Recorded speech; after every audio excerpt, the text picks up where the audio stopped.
부활절 아침 여러분들과 함께 이렇게 대면 예배를 드리게 된 것 정말 하나님 앞에 감사를 드립니다. 그동안 우리가 마음 놓고 드리지 못했는데 이제 정부에서도 거리두기 또 인원 제한 이런 것들을 많이 해제하고 서로 내가 코비드에 감염이 됐어도 예전에는 막 중환자실로 끌려가고 여러분 그랬죠. 지금은 그냥 일반 병원에 가서 진료를 받도록 그렇게 처방하도록 그렇게 지침을 내렸습니다. 그 이야기는 이제 우리가 코로나 더불어 코로나를 우리가 늘 잘 관리하면서 살아야겠다라고 하는 그런 이야기죠. 오늘 이 부활절 아침 우리에게 정말 기쁨의 소식이 아닐 수 없습니다. 오늘 이 아침에 부활절 예배를 드리면서도 혹시 마음 한구석에 여러분들 마음속에 죽으면 다 끝이지 그렇게 생각하는 사람이 있습니까? 있겠죠? 저도 젊었을 때에 목회를 하고 그러면서 힘들 땐 죽으면 다 끝이지 뭐. 참 덧없는 게 인생인데 죽으면 다 끝이지. 그렇게 생각했던 적도 있습니다. 아니 그런 생각이 마치 이 땅을 살아가는 사람들 가지고 있는 근본적인 기본적인 생각인 것처럼 우리의 마음속을 스쳐 지나가죠. 기독교 신앙 중심에는 부활이 있습니다. 예수 그리스도의 부활이 없다면 오늘날 기독교는 결코 없었을 겁니다. 우리의 신앙은 예수의 죽음 그리고 그 죽음을 이긴 부활에 근거합니다. 주님이 본디오 빌라도에게 고난을 받고 돌아가셨을 때에 베드로를 비롯한 모든 제자들은 다 도망갔습니다. 어떤 마음이었을까요? 다 끝났어. 죽었으니까. 우리가 메시아라고 생각하고 그렇게 능력을 베풀던 그분 역시 인간이었어. 죽었으니 다 끝났어. 그들은 분명 예전의 모습으로 돌아갔습니다. 으뜸 제자라고 이야기하는 베드로도 고기 잡는 업으로 다시 돌아갔죠. 그러나 주님이 부활하시고 제자들에게 자기의 부활의 몸을 보이셨습니다. 제자들은 그 주님을 만난 다음에 다시 예루살렘에 모였고 다락방에 모여 기도하고 주님이 약속한 대로 보혜사 성령을 받게 되어지고 이때부터 교회는 시작되어집니다. 죽음에 진 사람들이, 죽음에 굴복했던 사람들이 부활의 주님을 만난 다음부터 죽음을 이긴 사람이 됩니다. 죽음을 두려워하지 않습니다. 벌벌 떨고 예전으로 돌아갔던 사람들이 이제 순교하겠다고 나섭니다. 박해를 두려워하지 않습니다. 감옥에 가는 걸 두려워하지 않습니다. 죽음을 이긴 사람이 되었습니다. 그 사이에 분명 무슨 사건이 있습니다. 죽음에 진 사람, 그래서 죽음이 두려워서 예전으로 돌아갔던 사람, 그런 제자들, 그리고 이제는 전혀 죽음을 두려워하지 아니하는, 오히려 박해 속에 자기의 생명을 내어 던지는 죽음을 이긴 제자들, 그 사이에 있는 사건이 바로 예수 그리스도의 부활의 사건입니다. 그런 의미에서 예수의 부활은 신비한 사건이기도 하지만 역사적인 사건이기도 하죠. 일반적으로 부활을 믿지 아니하는 사람들의 마음속에는 하나님을 믿지 아니합니다. 사실 알고 보면 부활이라고 한 사건을 못 믿는 것이 아니라 하나님을 믿지 않는 거예요. 그저 인생은 죽으면 아무것도 남지 않고 다 끝인데 뭐. 세상의 맨 마지막이 죽음이라고 이야기하는 사람들은 어느 시대에나 있어 왔습니다. 우리가 지금 특별히 과학의 시대니까 과학적으로 믿을 수 없어. 여러분 지금 이 시대에만 있었던 것이 아니에요. 부활을 믿지 않고 부활이 없다라고 이야기했던 사람들은 성경에도 있습니다. 바로 사두개파 사람들입니다. 주님의 부활을 이야기하니까 사두개파 사람들은 뭐라고 이야기했냐면, 야, 부활이 도대체 어떻게 그게 가능하냐? 그러면 부활한 다음에는 어떤 세상이 벌어지는데? 그리고 주님에게 질문을 던집니다. 7 형제가 있는데 그들의 관습에 따르면 자녀가 없이 첫 번째 형이 세상을 떠나면 둘째가 그 형수를 자기의 집의 아내로 맞아들여 후사를 보는 것이 유대인의 전통이었어요. 7 형제들이 다 그렇게 해서 떠났다면 죽은 다음에 도대체 이 여자는 누구의 남편, 누구의 아내로 부활하겠냐? 이게 말이 되냐? 아마 그러면 뒤죽박죽이 되고 말 거다. 합리적으로 느껴지지 않습니까? 종종 여러분 그런 생각을 하죠. 정말 우리가 죽었 다음에 부활한다면 우리는 어떤 관계를 갖게 되어질까? 제가 늘 묻지 않습니까? 부활한 다음에도 우리 한마음교회 모여서 제가 담임 목사 할까요? 여러분들은 여전히 장로님이고 권사님이고 집사님입니까? 우리 장로님은 여전히 그때 부부 사이로 부활해서 만나게 될까요? 여러분, 그러면 도대체 뭐가 달라지는 거죠? 아마 사두개인들은 그런 생각을 했을 겁니다. 주님은 그런 사두개인에게 네가 정말로 부활의 의미를 모르는구나. 부활은 네가 이렇게 먹고 마시는 것 더 나가서 네가 생각하는 것처럼 그런 세상이 아니다. 그런데 여러분, 사두개인들이 그렇게 생각하고 있는 것을 가만히 들여다보면 한 가지 결론에 도달하게 됩니다. 모든 생각을 다 자기중심적으로 생각하는 거예요. 이렇게 됐었을 때에 그러면 도대체 그 여자는 누구의 아내로 부활할까? 이렇게 되었을 때에 그러면 도대체 나는 여전히 아들일까? 아버지일까? 여러분, 그 이야기의 중심, 자기가 있습니다. 사실 우리는 살면서 그런 경험을 많이 보죠. 역사 해석, 여러분 역사 해석의 중심에 누가 있을까요? 객관적인 역사가 있을까요? 아마 여러분 역사도 사람마다 다 해석이 다를 겁니다. 근현대사를 해석한다면 이 역사학자가 이야기하는 것과 저 역사학자가 이야기하는 게 달라요. 일본이 보는 역사가 다르고 여러분 조선 대한민국이 보는 역사가 다릅니다. 역사만 다를까요? 사실은 여러분 똑같은 사실을 보고도 전혀 다른 판단을 합니다. 지금 우리 대한민국이 이렇게 혼란스럽고 양쪽으로 갈라져 있는 이유가 뭡니까? 우리가 다른 세상을 사나요? 다른 사실을 직면하나요? 똑같은 사실을 놓고도 내 편이냐 네 편이냐에 따라서 완전히 다른 해석을 하고 다른 판단을 하고, 사실 여러분 세상의 모든 것들을 자기 중심으로 자기의 가치관으로 자기의 세계관으로 자기가 보는 관점으로 해석하는 것이 어쩌면 너무나 당연한 일인지 몰라요. 그렇게 생각한다면 부활이 없다라고 이야기할 겁니다. 하지만 성경은 이 부활의 사건, 죽은 다음에 다시 죽은 자가 살아나는 사건을 절대 인간의 일이라고 이야기하지 않습니다. 인간의 사건이라고 이야기하지 않고 이것은 철저하게 하나님의 일이고 하나님의 사건이라고 이야기합니다. 우리는 이 부활을 어떻게 볼 것이냐는 거예요. 우리의 눈으로 죽은 사람이 살아난다라고 이야기하고 우리가 가지는 가치관으로 역시 인간의 일 중에 하나로 그렇게 바라본다면 우리는 부활을 믿을 수 없을 겁니다.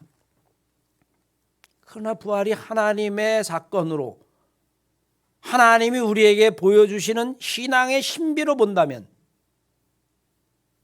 그건 여러분 인간의 일이 아니에요. 성경은 내놓이 그 사실을 우리들에게 증언하고 있습니다.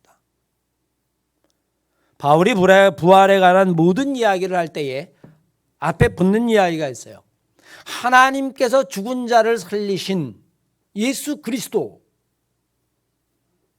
예수가 살았다라고 하는 그 사건은 하나님이 하신 거라고 하는 사실을 바울은 어떤 순간에도 빼놓지 않고 증언을 해줍니다. 하나님을 다 믿지 않는다면 그들에게 부활은 영원히 믿을 수 없는 것이죠.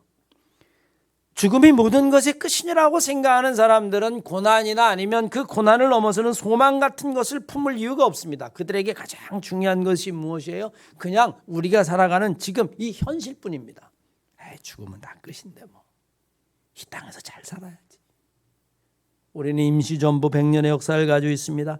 수많은 애국지사 유관순, 안중근, 윤봉길 다 바보 같은 인생을 산 겁니다. 젊은 나이에 다 죽고 말고 가정도 다 풍비박산이 났으니 그들은 바보 같은 삶은 살고고 절대로 인생을 그렇게 살아서는 안 됩니다. 왜? 25, 30에 다 죽어버렸으니까요. 아마 그렇다면 우리는 이 세상에 애국지사도 없고 순교자도 바라볼 수 없고 진리도 지킬 수 없고 우리는 죽음 앞에 다 벌벌 떠는 그런 사람들만 남게 될 겁니다. 그러나 여러분 그들은 그렇지 않았습니다. 오히려 죽음 속으로 들어갔습니다. 죽음을 자처했습니다. 유관순, 안중근, 윤봉길, 아펜셀러, 언더우드 그 외에 수많은 애국지사들 그들은 죽음을 이겼어요. 죽음을 두려워하지 않았습니다. 도대체 그 힘이 어디서 났을까요? 과연 그들은 무엇을 본 것일까요? 일제시대 때의 나라를 팔아먹은 매국노의 변명을 들어보십시오. 그들은 죽는 것보다 사는 것이 낫고 나라를 팔아서라도 내가 이 땅에 부귀영화를 누리는 것이 좋겠다라고 생각했습니다. 그 이상은 생각할 이유도 없고 생각하지도 않았습니다. 왜? 죽으면 다 끝나니까. 자신이 지켜야 될 양심, 진리, 조국, 동포 그것들은 다 필요 없습니다. 오직 죽으면 끝이니까요. 여러분 그런 사람은 어디 시대에도 있었어요. 오늘 우리가 부활주일로 지키는 것은 주님은 부활을 통해서 죽음이 모든 것의 마지막이 아니라는 것을 분명히 선언하고 계신 것입니다. 따라서 정말 주님을 따라가는 우리에게도 죽음은 모든 것의 끝이 아니라 그 죽음은 새로움의 시작일 뿐만이 아니라 주님에 대한 신앙을 가진 사람은 죽음에 지는 자가 아니라 죽음을 이기는 자가 되어야 한다라고 하는 사실을 우리들에게 가르쳐주고 있죠. 저는 오늘 이 부활절 아침에 여러분들과 함께 주님의 부활을 묵상하면서 적어도 여러분과 저는 죽음의 진자들이 아니라 역사 속에서뿐만이 아니라 주님이 죽음을 이긴 자가 되신 것처럼 여러분과 제가 죽음을 이긴 자들이 되시기를 주의 이름으로 간절히 축원합니다. 바울은 우리들에게 이렇게 이야기하죠. 고린도전서 15장 9절 이하의 말씀에 보면 우리가 만약에 이 세상에 있는 것만을 바라본다면 우리는 정말 세상에서 가장 불쌍한 자다. 뭐하러 희생하고 헌신하고 사랑하고 수단과 방법을 가리지 않고 그냥 나만 잘 살면 됐지.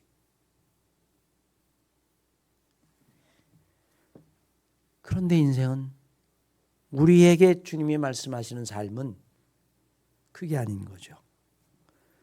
주님의 부활은 그 신비를 몸소 우리에게 보여주고 있는 것입니다. 인간이 경험할 수 없는 신비를 주님이 보여주시면서 우리에게 이렇게 말씀하십니다. 나를 따라오너라. 나를 따라오너라. 이 말씀은 여러분 마치 주님이 우리를 죽음으로 추대하는 것 같아요. 제자들에게 나를 따라오너라. 자기를 부인하고 나를 따라오너라. 그런데 예수를 따라갑니다. 그런데 죽음이 턱 하고 앞을 갈아먹는 거예요.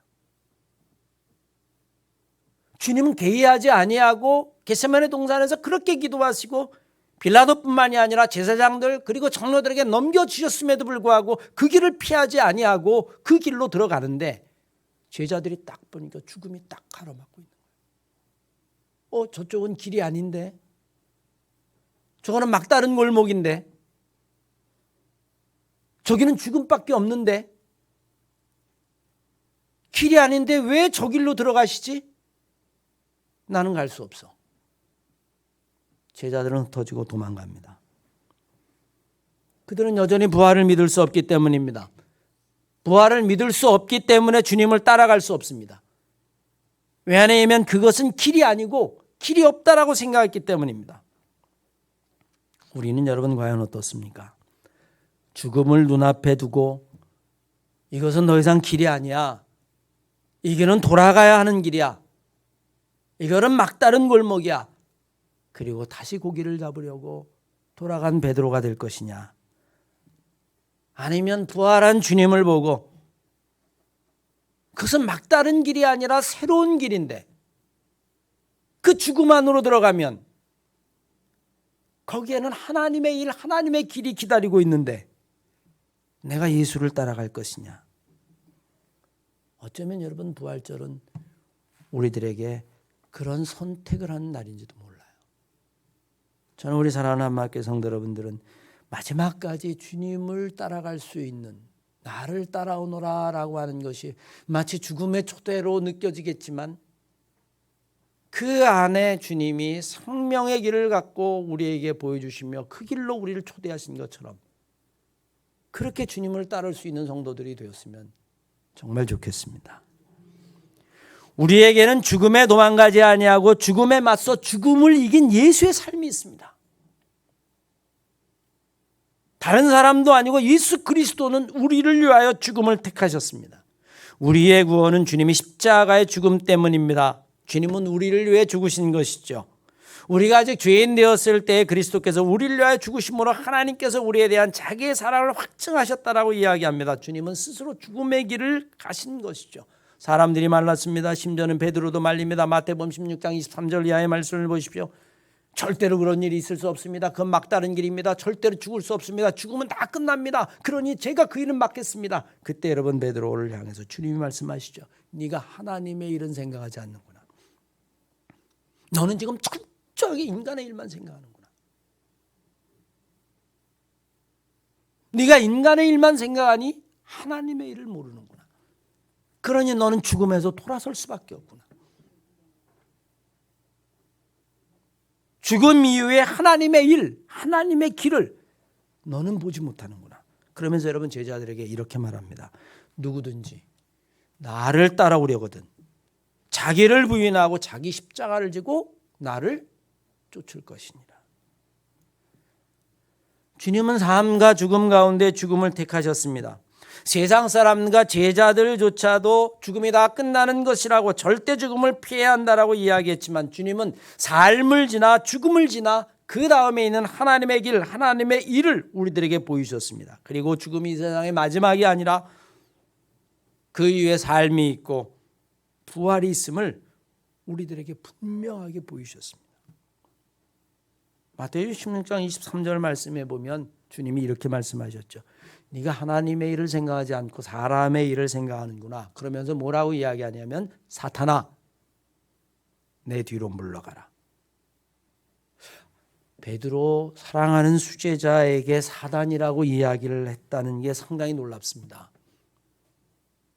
그런데 주님이 베드로에게 사단이라고 이야기한 것이 아니라 그 베드로의 생각을 사탄의 생각이라고 말씀하신 거죠. 베드로의 생각은 어떤 생각이었습니까? 죽음은 다 끝이라고 하는 생각입니다. 죽음은 지는 것이라고 생각하는 겁니다. 죽음은 실패라고 생각하는 것입니다. 그건 어리석은 것이라고 생각하는 것입니다. 그게 사단의 생각이라는 거예요. 그래서 우리는 진리 앞에서 돌아서고 내가 지켜야 할 것을 지키지 못하고 양심을 지키지 못하고 진리를 지키지 못하고 사랑을 지키지 못하고 포기하게 만들고 비겁하게 만들고 양심 없게 만들고 그게 사탄의 생각이라는 겁니다. 죽음 앞에 돌아서는 생각들, 죽음에 지게 만드는 생각들, 그게 사탄의 생각이라는 거예요. 주님이 베드로에게 말씀하십니다. 사탄아 물러가라. 그것은 사람의 일이고 사람의 생각이다. 하나님의 일을 생각하면 그렇지 않다는 겁니다. 죽음은 부활로 가는 길이라는 얘기입니다. 결국에는 승리하는 것이고 다시 새롭게 시작하는 것이라고 하는 사실입니다. 그래서 25절 이하의 말씀이면 마태복음 16장 25절 이하의 말 누구든지 제 목숨을 구원하고자 하는 자는 잃게 될 것이요 누구든지 나를 위하여 자기의 목숨을 잃으면 그는 반드시 살게 될 것이다. 죽음이 이 세상의 끝이지만 동시에 새로운 세상의 시작이라고 하는 것을 보여주셨습니다. 우리는 살아도 죽은 삶이 있는가 하면 죽어도 살아있는 삶이 있습니다. 아니 죽어도 죽지 아니하는 삶이 있습니다. 겉에는 보이는 육신만 죽은 것이 그 안에 있는 영혼은 여전히 살아있는 삶이 있습니다. 우린 여러분 역사 속에서 얼마든지 경험하죠. 어린 3.1절만 되면 유관순 10살을 생각합니다. 우리의 민족을 구원했다라고 생각합니다. 그분을 통해서 우리는 1919년 100년 전도 더 된 사건을 회상합니다. 그리고 우리의 삶을 결정합니다. 그리고 그분이 우리의 인생에 큰 영향을 미칩니다. 살아있는 누구도 영향을 미치지 못하는데 죽어있는 사람이 우리의 영향을 미쳐요. 여러분, 그것은 살아있는 거나 다름이 없습니다. 유관순 열사뿐입니까? 우리들이 잘 아는 아펜셀러, 감리교회에 복음을 증거하고 미국에서 편안한 인생을 살 수 있음에도 불구하고 그것을 다 뒤로하고 조선이 부른다고, 하나님이 조선에서 당신을 부른다고 이곳에 와서 복음을 증거하다가 군산으로 성서 번역하러 내려다 서산 앞바다에서 죽은 그 아펜셀러, 본인은 살 수 있었지만 그 배 밑창에 자기를 도와줬던 그 소녀를 살리기 위해서 들어갔다 그 죽은 아펜셀러, 죽었으니 다 끝난 거죠. 그러나 그는 죽지 않았어요. 100만 명도 넘는 감리교인을 만들어 놓았습니다.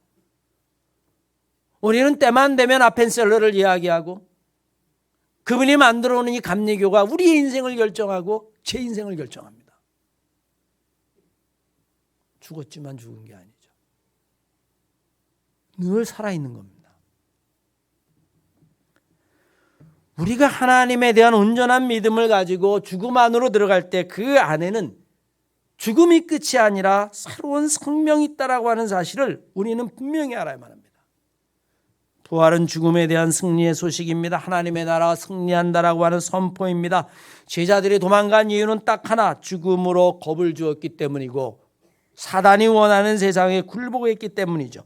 제사장들과 서기관들도 하나님에 대한 믿음이 없기는 마찬가지입니다. 왜냐하면 예수를 죽여버리기만 하면 잠잠해지고 다 끝난다라고 생각을 했습니다. 바라바를 놓아달라. 예수는 죽여라. 그거 죽이면 다 끝난다. 정의도 진리도 옳은 것도 그가 죽으면 다 묻혀버릴 것이다. 이게 사단이 원하는 거예요.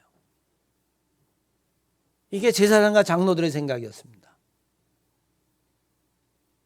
그러나 여러분, 그 죽음의 길을 피하지 않고 죽음 안으로 들어가신 그 예수 그리스도 안에 우리는 하나님의 일을 봅니다.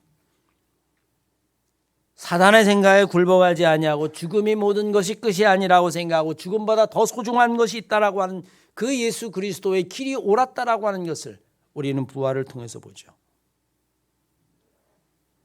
주님은 이 땅에 사는 삶만 바라보지 않으셨습니다. 주님은 모든 것의 마지막이 죽음이라고 하는 생각을 거절한 것이죠.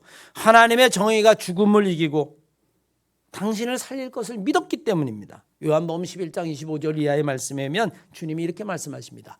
나는 부활이요 생명이니 나를 믿는 자는 죽어도 살겠고 무릇 살아서 나를 믿는 자는 영원히 죽지 아니하리라. 내가 이것을 믿느냐?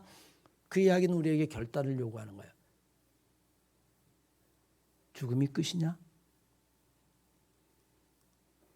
그래서 죽음 앞에서 진리인 줄 알면서 옳은 것인 줄 알면서 살기 위해서 나라도 팔고 양심도 팔고 뒤돌아설 것이냐? 그건 사탄의 생각이다. 사탄아 물러가라. 죽음은 결코 끝이 아니다. 무릇 살아서 나를 믿는 자는 영원히 죽지 아니하리니 내가 이것을 믿느냐? 바울은 여러분 로마서 8장 이하에서 이렇게 말합니다. 예수를 죽은 자 가운데 살리신 이의 영이 너희 안에 거하시면, 성령이 하나님의 영이 너희에게 거하시면 예수를 죽은 자 가운데 살리신 이가 너희 안에 있는 그 영으로 말미암아 너희의 죽을 몸도 살리시리라. 분명히 말씀하죠.